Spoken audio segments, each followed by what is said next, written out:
ఏం జరిగింది? ఏమో సార్, నేను కాలేజ్ నుంచి వచ్చేటప్పటికే తను సూసైడ్ చేసుకొని ఉండిపోయింది. ఆ అమ్మాయికి ఏదైనా లవ్ అఫేర్ ఉందా? తను చాలా మంచి అమ్మాయి సార్. అలాంటివి ఏమి లేవు సార్. కొన్నాళ్ళుగా దేని గురించి తను బాధపడుతూ ఉండేది. ఇంతలోనే సూసైడ్ చేసుకుంటారని అనుకోలేదు సార్.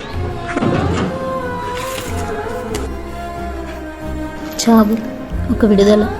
అందరిలాగే చావు అంటే నాకు కూడా భయం. చావు గురించి అందరికీ తెలియని ఒక నిజం. చావు కొన్ని సమస్యల నుంచి మనల్ని విడుదల చేస్తుంది. ఆ నిజం చనిపోదామనుకున్న వాళ్ళకే తెలుస్తుంది. బాధను భరించలేకపోతున్నాను. మనసుకు తగిలిన గాయాలను చిన్న బెల్లాన్ని సర్ది చెప్పుకోలేకపోతున్నాను. మనసు ముక్కలైపోయినట్టు వేరే ఆలోచన మనసుకు రానివ్వట్లేదు. నా మనసుని ఇంతగా బాధ పెట్టిన వాళ్ళెవరో వాళ్ళకి ఇప్పటికైనా నా బాధ అర్థమైతే చాలు. ఇక ముందు ఎవరిని వాళ్ళు బాధ పెట్టకుండా ఉంటే చాలు. ప్రశాంతంగా చదువుకుంటున్న నన్ను ప్రేమలోకి దించాలని రూమర్స్ క్రియేట్ చేశారు, బెదిరించారు, అవమానించారు. మానసికంగా నరకం అనుభవించాను. ఇక నా వల్ల కావట్లేదు. రేపు ఏం జరుగుతుందో ఊహించడానికి కూడా మనసు అంగీకరించడం లేదు. ఈ నరకం నుంచి బయటపడగలిగే దారి నా చావే అని నిర్ణయించుకున్నాను. ఇన్నాళ్ళు ఈ బాధను దాచిపెట్టి అమ్మా నాన్నలకు అబద్ధం చెప్పాను. నిజం చెప్పి వాళ్ళని బాధ పెట్టలేను. అలా అని ఏ తప్పు చేయకుండా అవమానాలను భరించలేను. నా చివరి కోరిక ఒకటే, నా అలాగా ఎవరి లైఫ్తో ఆడుకోకండి, బాధ పెట్టకండి ప్లీజ్. బతుకు మీద అసహ్యంతో భవిత. అమ్మాయి ఫ్యామిలీ మెంబర్స్ ఇన్ఫార్మ్ చేశారా? ప్రకాశం జిల్లా మార్కాపురంలో విషాదం. తోటి విద్యార్థుల వేధింపులు తాళలేక భవిత అనే విద్యార్థిని ఆత్మహత్య. వేధింపులే కారణమంటూ సూసైడ్ లెటర్లో రాసి ఆత్మహత్యకు పాల్పడ్డ విద్యార్థిని.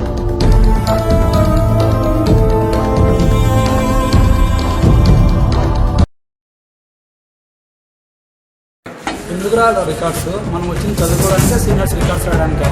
అందరాసు పూందరాసు അവന്റെ അമ്മയുടെ തള്ള കരിപ്പ് തീരണില്ലല്ലേ?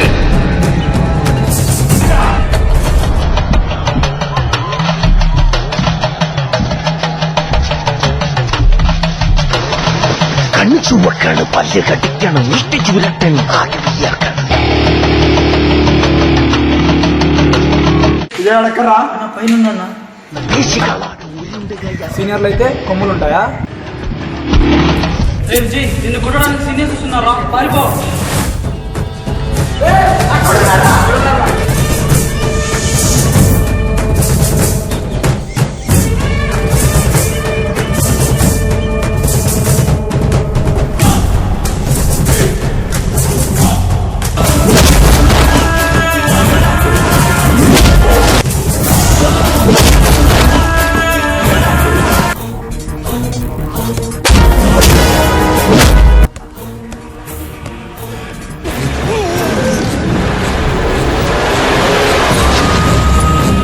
తమ్ముడు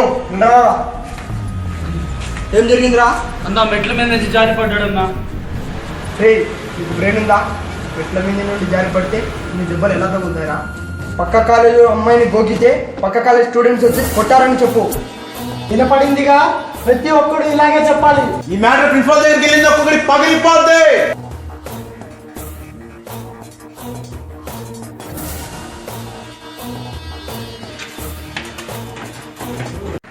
ఏమమ్మా, అమ్మాయి ఏడుస్తుందిరా? ఇదంతా మనకి మామూలే కదరా. కాలేజ్ మొత్తం పోస్టర్లు అంటిస్తా అని చెప్పు, అదే నోరు మూసుకుంటుంది.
చెప్పింది చెయ్యి.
ఎట్లా నిన్నే అమ్మాయి నీ చున్న చేసిన అశూతుడు నేను చెయ్యను అంతే.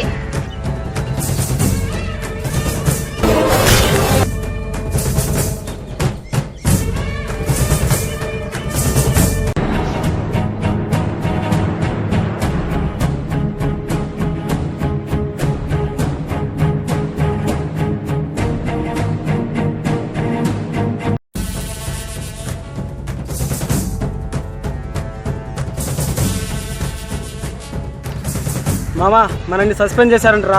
అది మమ్మల్ని సస్పెండ్ చేపిస్తుందా? మామా దాన్ని ఊరికే వదలకూడదురా. అందరం ముందర మనల్ని చెంప దెబ్బ కొట్టింది. కాలేజీలో ఇప్పటి వరకు ఎన్నో చేశాం, దానివల్ల ఇప్పుడు మన పరువు పోయిందిరా. ఛా!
రే వెతకండి రా, ఇటు వెతకండి రా, తప్పించుకోవడానికి వీల్లేదురా. రే ఎక్కడికి వెళ్తుందిలే, రేపు మళ్ళీ దొరకదా ఏంటి? పదండి రా.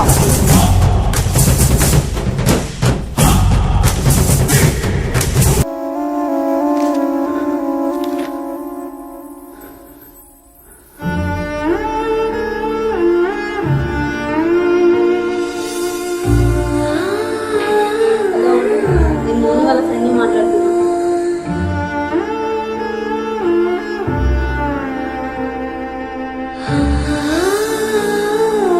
ఎందుకమ్మా మనకి గొడవలు? అలాంటి రాక్షసులు ఉన్న చోటు నువ్వు ఉండకూడదు. ఇంత ప్రమాదం ఉన్న కాడ నువ్వు చదువుకోలేదు. అసలు ఈ చదివే అంతర్లేదు. క్షేమంగా ఉంటే అదే చాలు. ఏమమ్మా తప్పించుకేందిరా, అది అమ్మాయి కదరా, అంతకు మించి ఏం చేయగలదురా.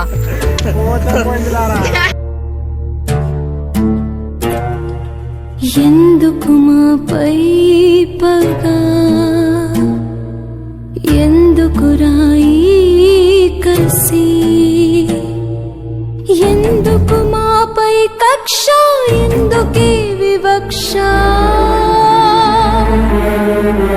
అందమైన పొత్తి కడుపు తోలు తిత్తిగా మలచినందుక, సోయగాల గుండెలను పాలిండ్లుగా మార్చినందుక,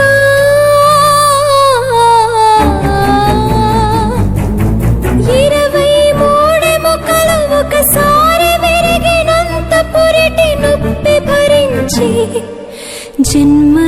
మలచినందుక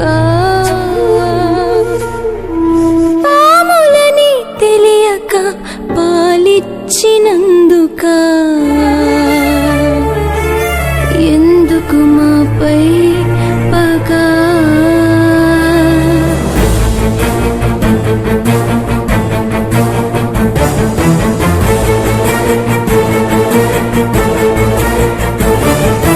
ఎక్కడా నదులను కూడా గంగా యమునా అని పిలుచుకున్న సంస్కృతి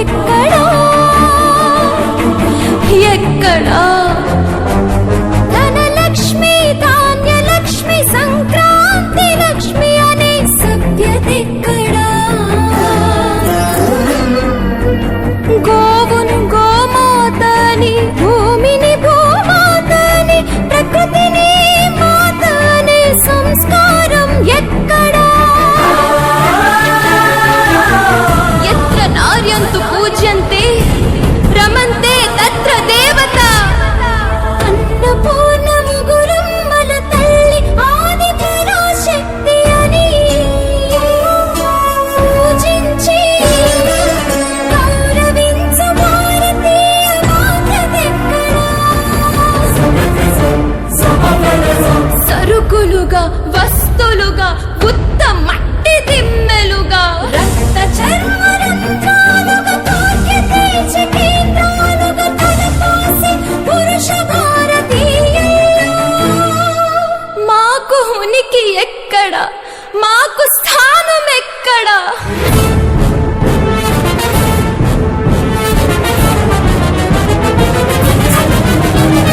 కుంట నక్క చిరుత పులి అంట తాగితే పుట్టిన ఈ ఖరాబు కొడుకులంత పవిత్రమకు పదవులను గూండాలై కబ్జా చేసి నీతి నిజాయితీ మానవతల హతం చేస్తుంటే భూత వర్తమాన భవిష్యత్తుల బలకరిస్తుంటే పశువులు తప్ప మనుషులు జీవించలేని ఈ వ్యవస్థ ఇంకొద్దు నేల మట్టి ముద్ద అని స్త్రీలు మాంస ముద్దలని భావించే పైశాచిక సంస్కృతిని తరిమి తరిమి కొట్టాలి బొందితోనే నర నరకపు లోకాన్ని బొంద పెట్టాలి మొట్టమొదట ఈ గోడ పాలకుల తగల పెట్టాలి మళ్ళీ నవ భారత నిర్మాణం మొదలెట్టాలి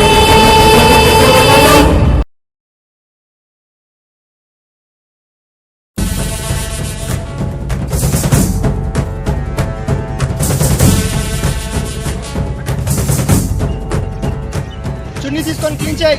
నేను చేయను సార్, నేను చేయను అన్న. వద్దన్న ప్లీజ్. పొగరే నీకు షూ క్లీన్ చేయమంటే చేయవా? క్లీన్ చేయి, క్లీన్ చేయి.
మనుషులే కదా.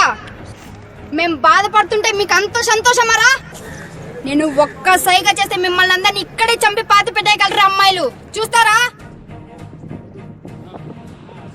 అమ్మాయిలంటే అంత చులకండ్రా మీకు? అమ్మాయిలే వీళ్ళేం చేస్తారు? భయపెడితే భయపడతారు, బాధ పెడితే ఏడుస్తారు, ఇంకా ఎక్కువైతే చేస్తారు. ఇంతే కదా మీరు అనుకుంది? అమ్మాయిలు ఆలోచించినంత వరకేరా మీ బతుకులు. ఒక్కసారి ఆవేశపడితే ఇదిగో ఇలాగే మీ బతుకులు తెల్లారిపోతాయి. నాకు డౌట్, మమ్మల్ని బాధ పెట్టేటప్పుడు మీ ఇంట్లో అక్క చెల్లెళ్ళు అమ్మలకు గుర్తుకు రాలేదా? అమ్మాయిలతో ఎలా ప్రవర్తించాలో మీ ఇళ్ళలో నేర్పించలేదా? మిమ్మల్ని కన్ని పెంచింది కూడా ఆడదేరా? మీరు చస్తే కడుపులో దాచుకునే భూమాత కూడా ఆడదేరా? అల్లరి చెయ్యాలి, అవతలి వాళ్ళు కూడా ఆనందపడేలా, ఆత్మహత్యలు చేసుకునేలా కాదు.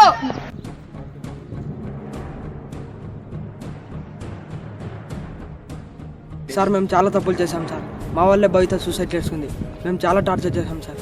సార్ తను ఆ బాధ తట్టుకోలేక సూసైడ్ చేసుకుంది సార్. అయినా మారకుండా తప్పు మీద తప్పు చేస్తూ వచ్చాం సార్. క్షమించమనే అర్హత కూడా కోల్పోయాం. ఇంతకుముందు భవిత సూసైడ్ కేసులో క్రిమినల్స్ వీళ్ళే అని తెలుసు. సూసైడ్ లెటర్లో వీళ్ళ పేర్లు రాకుండా వీళ్ళు మారితే చాలు అని కోరుకుంది. గొప్ప మనసు అన్నది. వీళ్ళంతా కొంతకాలం సైలెంట్గా ఉండి మళ్ళీ అమ్మాయిని ఇబ్బంది పెట్టడం స్టార్ట్ చేశారు. ఎప్పుడు దొరుకుతారా అని వెయిట్ చేశా. మళ్ళీ దొరికారా మీరందరూ? సారీ సార్, మీరు అనుకున్నట్టు వీళ్ళు నన్నేం కొట్టలేదు. ఇంకా నేనే వాళ్ళని కొట్టాను. వాళ్ళని తీసుకెళ్ళండి, కానీ వాళ్ళ మీద కేసులు పెట్టి వాళ్ళ జీవితాలు నాశనం అవడానికి కారణం నేను కాకూడదు.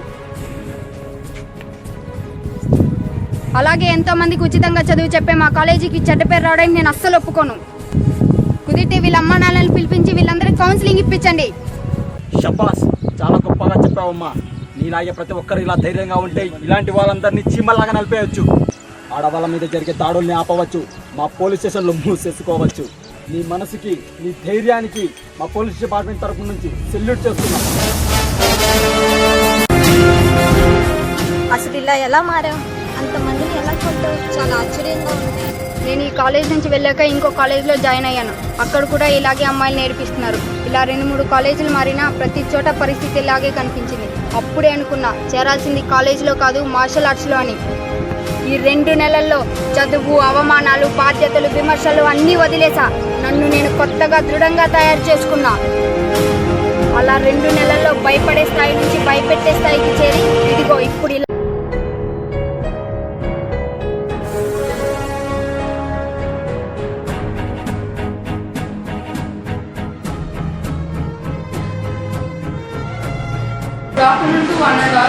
అందరికీ అంతర్జాతీయ మహిళా దినోత్సవ శుభాకాంక్షలు. మన కాలేజ్లో జరుగుతున్న ఉమెన్స్ డే సెలబ్రేషన్స్కి విచ్చేసిన అధిపత మహారథులందరికీ కృతజ్ఞతలు, నా ధన్యవాదాలు. గడిచిన విద్యా సంవత్సరం మన కాలేజ్లో సూసైడ్ చేసుకున్న భవిత అనే విద్యార్థిని ఆత్మకు శాంతి చేకూరాలని 2 నిమిషాలు మౌనం పాటిద్దాం.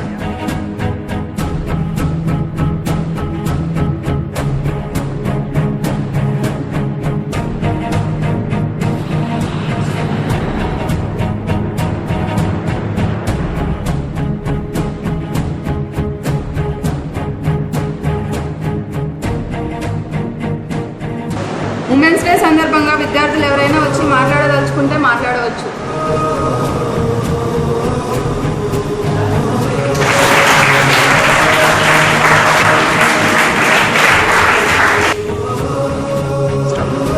ఇలాంటి ఘటనల్లో చనిపోయిన వాళ్ళకి మనశ్శాంతి కలిగేది నిమిషం పాటు మౌనం పాటించడం వల్లనో, నివాళులు అర్పించడం వల్లనో కాదు సార్. నిమిషం పాటు మౌనం పాటించడం వల్ల పోయిన ప్రాణం తిరిగి వస్తుందా? పాటించాల్సింది మౌనం కాదు, కఠిన చర్యలు. జరగనివ్వకుండా చేస్తామనే వాగ్దానాలు. ఒక్క మన దేశమనే కాదు, ప్రపంచంలో ప్రతి చోట ఆడవాళ్ళ మీద దాడులు జరుగుతూనే ఉన్నాయి. కేవలం ఈ 10 సంవత్సరాల్లోనే 2.24 మిలియన్ క్రైమ్స్ జరిగాయి. నేషనల్ క్రైమ్ బ్యూరో రికార్డ్స్ ఆధారంగా సగటున గంటకి 26 నేరాలు, ప్రతి 2 నిమిషాలకి ఒక నేరం మన దేశంలో ఆడవాళ్ళ మీద జరుగుతున్నాయి. ఆడవాళ్ళ ఆత్మహత్యల్లో ఇండియా 6వ స్థానంలో ఉంటే అత్యాచార నేరాల్లో ఇంకో 2 స్థానాలు ఎగబాకి 4వ స్థానంలో ఉంది. ఆడవాళ్ళ మీద దాడి చేసే అంశం మీద ఒలింపిక్స్ లో కనుక పోటీ పెడితే నిస్సందేహంగా మన భారతదేశానికి గోల్డ్ మెడల్ వస్తుందేమో. మన దేశంలో అందులో కంటే సామాన్యులే ఎక్కువగా ఉన్నారని చెప్పడానికి ఇంతకంటే గొప్ప నిదర్శనం ఇంకోటి లేదు. వరల్డ్ హెల్త్ ఆర్గనైజేషన్ డేటా ప్రకారం 1,00,000 మంది ఆడవాళ్ళలో 16,000 మంది ఆత్మహత్యలు చేసుకుంటున్నారు. 2010లో మన ఇండియాలో 1,34,600 మంది ఆడవాళ్ళు ఆత్మహత్యలు చేసుకున్నారు. ఇంకా ఇలాంటివి ఎన్నెన్నో. అమ్మాయిలు వేసుకునే డ్రెస్సుల కారణంగానే ఈ దాడులన్నీ జరుగుతున్నాయి. మరి వాటి గురించి మీరేం చెప్తారు? ఆడవాళ్ళ మీద జరుగుతున్న దాడులకి ఆధునిక వస్త్రాలంకరణే కారణమని చెప్తున్నారు. అది కొంతవరకు కారణమై ఉండొచ్చు, కానీ అది మాత్రమే కారణం కాదు. మీరు చెప్పినట్లు వేసుకునే బట్టలే కారణమైతే అమ్మాయిల మీద మాత్రమే దాడులు జరగాలి. చిన్నపిల్లల మీద, వృద్ధుల మీద ఎందుకు దాడులు జరుగుతున్నాయి? మారింది ఆడవాళ్ళ బట్టలే కాదు, మగాళ్ళ ఆలోచనలు. ముందు అవి మార్చుకోండి.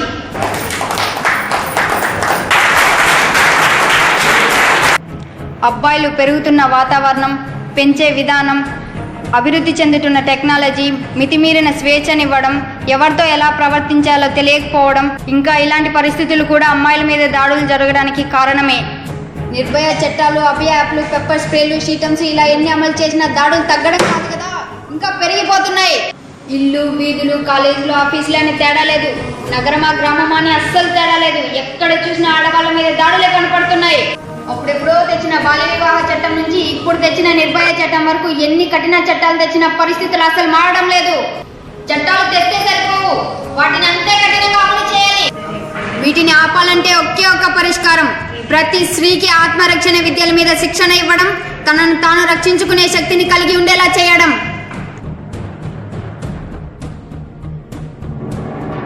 ఒంటి చేత యుద్ధాన్ని గెలిపించగల శక్తి, కంటి చూపుతో చట్టాన్ని శాసించగల శక్తి, తెలివితేటలతో దేశాన్ని పరిపాలించగల శక్తి, ఒకే సమయంలో అటు కుటుంబాన్ని ఇటు వృత్తి ధర్మాన్ని సమానంగా చూసుకోగల శక్తి స్త్రీకి ఉంది. కానీ తనను తాను రక్షించుకోగలిగే శక్తి మాత్రం కలిగి ఉండట్లేదు. మళ్ళీ ఆ సంస్కృతి వచ్చింది. మళ్ళీ అలాగే వేటాడే సమయం వచ్చింది. జనారణ్యంలో తిరుగుతున్న కొన్ని మృగాలను వేటాడడానికి ఒక్కో ఆడపిల్ల మారాలి. నీచుల రక్తంతో నివాళులర్పించి చనిపోయిన వాళ్ళకి ఆత్మశాంతి చేకూర్చాలి. పుట్టేది ఆడపిల్ల అని తెలిసిన దగ్గర నుంచి పుట్టడానికే ఎన్నో పర్మిషన్లు, రికమెండేషన్లు, పెరుగుతున్నప్పుడు ఎన్నో కండిషన్లు, కట్టుబాట్లు. ఇంటి నుంచి బయటకు వచ్చిందా అడుగడుగున అనుమానాలు, అవమానాలు. కర్మకాలి ఎవరినైనా ప్రేమిస్తే కన్నవాళ్ళు చంపేస్తారు, ప్రేమించకపోతే ప్రేమించిన వాడు చంపేస్తాడు. పుట్టుక ముందు నుంచి చచ్చిన తర్వాత వరకు ఆడపిల్లలకు అన్ని కష్టాలే. ఈ కష్టాలు భరించలేక మధ్యలోనే ఎదిరించి మాట్లాడితే ఆడపిల్ల ధైర్యాన్ని పొగరు అంటారు, కోపాన్ని అహంకారం అంటారు. ఎంతసేపు చదువుకో, ఇంట్లో వంట చేయి, అబ్బాయిలతో మాట్లాడకు, వాళ్ళతో నీకెందుకు, తలదించుకొని వెళ్ళు అని చెప్పడమే తప్ప నీ జోలికొచ్చిన వాడి తాటత్తి. ప్రాబ్లం మరీ ఎక్కువైతే ప్రాణం తీ, పర్లేదు అని ఏ తల్లిదండ్రులైనా ధైర్యం చెప్తున్నారా? చెప్పట్లేదు. ఎందుకంటే ఆడపిల్ల మాట్లాడడం మానేసింది, పోట్లాడడం మానేసింది. మౌనంగా ఏడవడమే, తలదించుకుని నడవడమే, బ్రతకడమే నేర్చుకుంది. పుట్టిన ప్రతి మహిళకి శక్తి, ధైర్యం, సాహసం ఉన్నాయని నిరూపించే ఒకే ఒక అంశం ప్రసవం. ఒక బిడ్డకి జన్మనిచ్చే సమయంలో ఆ ప్రసవ వేదన చాలు స్త్రీకి శక్తి, ధైర్యం ఉన్నాయని చెప్పడానికి. ప్రతి ఆడపిల్లకి చిన్నప్పటి నుంచే మార్షల్ ఆర్ట్స్ లో శిక్షణ ఇప్పించాలి. చదువు, ఆటలు, సంస్కృతి, కళలు ఎలా అయితే నేర్పుతున్నారో ఇందులో మార్షల్ ఆర్ట్స్ ని కూడా భాగం చేయాలి. అప్పుడే తను ఎదిగే కొద్దీ ధైర్యంగా పోరాటం నేర్చుకుంటుంది. ఎవరో వచ్చి రక్షిస్తారనే చేతగానితనం అంతమైపోతుంది. క్రమక్రమంగా ఆడవాళ్ళ మీద దాడులు తగ్గిపోతాయి. కాబట్టి మార్షల్ ఆర్ట్స్ ని మన కాలేజీలో కూడా ప్రవేశపెట్టి ఆడపిల్లలకు రక్షణ కలిగిస్తారని మనవి చేసుకుంటున్నాను. ఈ అవకాశం కల్పించిన అందరికీ సభాముఖంగా ధన్యవాదాలు తెలియజేసుకుంటున్నాను.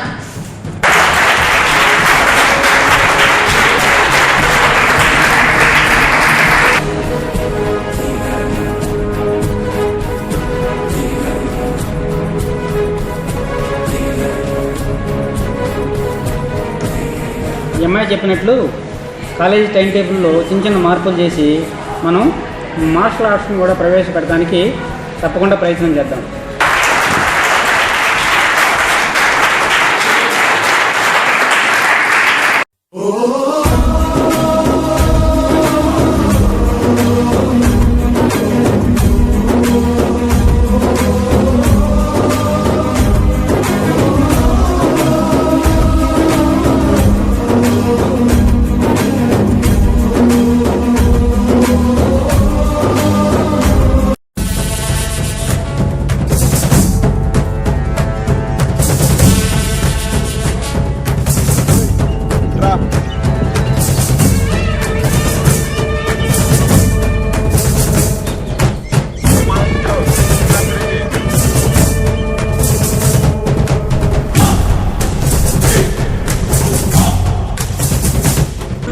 ప్రపంచంలోని ప్రతి అమ్మకి, పద్ధతిగా ఉన్న ప్రతి అమ్మాయికి, ఆడపిల్లని గౌరవించే ప్రతి అబ్బాయికి మా ఈ ఆడపులి లఘు చిత్రం అంకితం.